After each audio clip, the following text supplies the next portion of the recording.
एक लफ्ज होता है जलील होना और एक लफ्ज होता है बहुत ज्यादा जलील होना। लेकिन अगर इन दोनों लफ्जों के ऊपर कोई लफ्ज होगा तो वो लफ्ज पाकिस्तान क्रिकेट टीम के लिए इस्तेमाल होगा।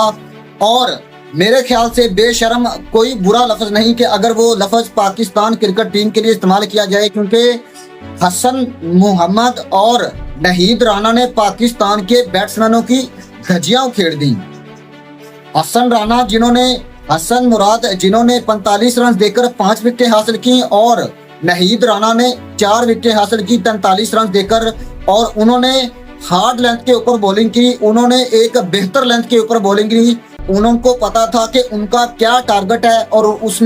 और उन्होंने किस टारगेट के ऊपर बॉलिंग कर पाकिस्तानी बैट्समैनों को आउट करना है। और आई थिंक ऐसे लग रहा था कि जैसे पाकिस्तान की टीम मेलबर्न में खेल रही हो, जैसे पाकिस्तान की टीम पर्थ में खेल रही हो, क्योंकि जो कंडीशंस या जो हालत पाकिस्तान की पर्थ और मेलबर्न में होती है नवंबर दिसंबर की, जो पाकिस्तान का ऑस्ट्रेलिया का टूर होता है, आई थिंक ऐसा लग रहा था कि पाकिस्तान एक मरतबा फिर जो कि इस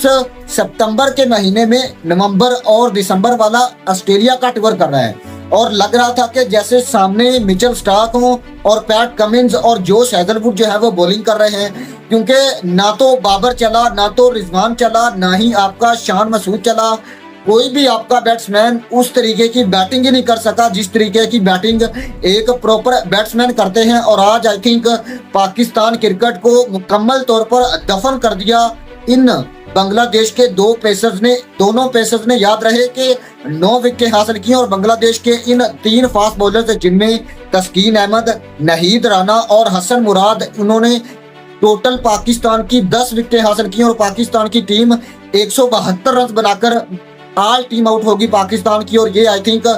बहुत बड़ा लम्हे फिक्रिया है पाकिस्तान क्रिकेट के लिए। और अब समझ नहीं आ रही कि पाकिस्तान क्रिकेट किस दिशा की तरफ जा रही है, पाकिस्तान क्रिकेट किस मोड़ की तरफ जा रही है। क्योंकि अब अगर देखें तो इंग्लैंड के खिलाफ होने वाली आगे टेस्ट सीरीज और फिर ऑस्ट्रेलिया में पाकिस्तान ने टूर करना है, उसको अगर देखें तो बांग्लादेश के खिलाफ की ये परफॉर्मेंस आई थिंक हमें डरा रही है कि बांग्लादेश के खिलाफ की ये जो पाकिस्तान की परफॉर्मेंस है, अगर इसको देखें तो इंग्लैंड और ऑस्ट्रेलिया हमारे साथ करेंगे, ये आई थिंक मुझे समझ नहीं आ रही। और अगर देखें तो बांग्लादेश ने जहां पहली इनिंग में 272 और फिर पाकिस्तान ने 262 रन स्कोर किए, और तीसरी इनिंग जो कि पाकिस्तान की दूसरी इनिंग थी उसमें पाकिस्तान की टीम 172 रन बनाकर ऑल आउट हो गई। और पाकिस्तान आई थिंक अब बहुत ज्यादा मुश्किल में, क्योंकि 42 रन पर बांग्लादेश बगैर किसी विकेट के अगला दिन जो है वो शुरू करेगा। और जहां पर अगर देखें तो पहले अब ये जो दिन खत्म हुआ है चौथा, वहां पर बारिश हो रही थी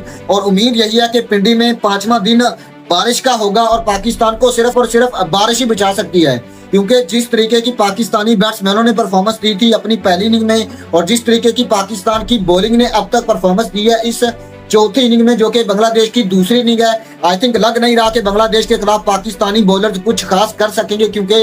अब अच्छा उनके बल्ले के ऊपर बॉल आ रहा था। और आई थिंक मेरे ख्याल से अब पाकिस्तान क्रिकेट के लिए समझ नहीं आ रही कि हम क्या लफ्ज इस्तेमाल करें, इनको क्या बताएं। आई थिंक वो सर्जरियां जो वर्ल्ड कप के बाद शुरू होनी थी उनके ऊपर सवाल उठते हैं कि आपने क्या सर्जरियां की हैं। वही आपके बाबर हैं, वही आपके अगर देखें तो रिजवान है, और आपकी बॉलिंग लाइनअप भी तकरीबन इस मैच से पहले वही थी। और इन सारी परफॉर्मेंस को देखते हुए आई थिंक अब समझ नहीं आ रही कि मुझे तो इस बात का डर लग रहा है कि इंग्लैंड और ऑस्ट्रेलिया जो है वो पाकिस्तान के साथ क्या करेंगी। और अगर हम दूसरी तरफ देखें तो जब भारत ऑस्ट्रेलिया का दौरा करती है तो भारत ऑस्ट्रेलिया को ऑस्ट्रेलिया में हराकर आती है और हमसे मिले हम पाकिस्तान से तल्लक रखते हैं। हमें बांग्लादेश जैसी एक छोटी टीम जो है वो हराकर अपने होम ग्राउंड पर अगर हम उनका मुकाबला नहीं कर सकते। और इन दोनों टेस्ट मैचों में बांग्लादेश ने एक मुकम्मल डिफीट दी है पाकिस्तान को, यानी कि एक मुकम्मल मैच विनर के तौर पर वो टीम खेली है। और आई थिंक बांग्लादेश मेरे ख्याल से ये मैचेस जीतना डिजर्व करती थी।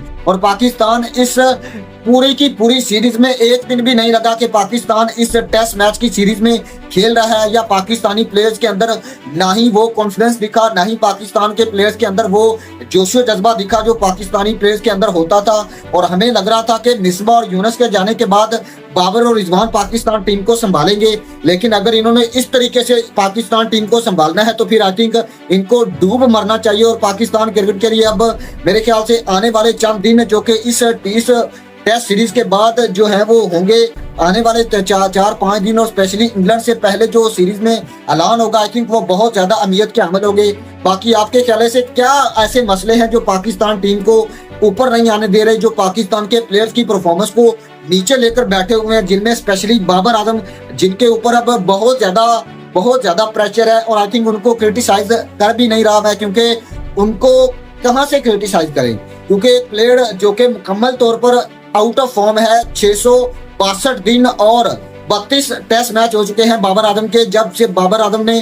2000 अगर देखें तो सेंचुरी स्कोर की हो, और अगर दूसरी तरफ देखें तो वो इमरान खान की हुकूमत थी जब बाबर आजम के बल्ले से 100 निकला था। और याद रहे कि 365 दिन एक साल में होते हैं, और लगभग 2 साल के करीब का अरसा होने वाला है बाबर आजम के बल्ले से अब तक कोई भी 100 नहीं दिखा। और आई थिंक ये मेरे ख्याल से बाबर आजम के लिए भी अब बहुत ज्यादा परेशानी है, और उनको सोचना होगा, उनको अपनी फिटनेस के ऊपर काम करना होगा, और उनको डोमेस्टिक में जाना होगा ताकि वो अपनी फिटनेस के साथ साथ अपनी फॉर्म को वहां पर लेकर आई। और मेरे ख्याल से ये जो वनडे कप हो रहा है, जिनमें 5 टीमें हैं, इनमें पीसीबी को चाहिए कि ये जो आपके आउट ऑफ फॉर्म प्लेयर्स हैं, जिनमें नसीम शाह, शाहीन शाह अफरीदी और बाबर आजम, इनको आप डोमेस्टिक में डालें, इनको आप वनडे कप में डालें, ताकि ये वहां पर अपनी फॉर्म को तो कम से कम वापस लेकर आएं।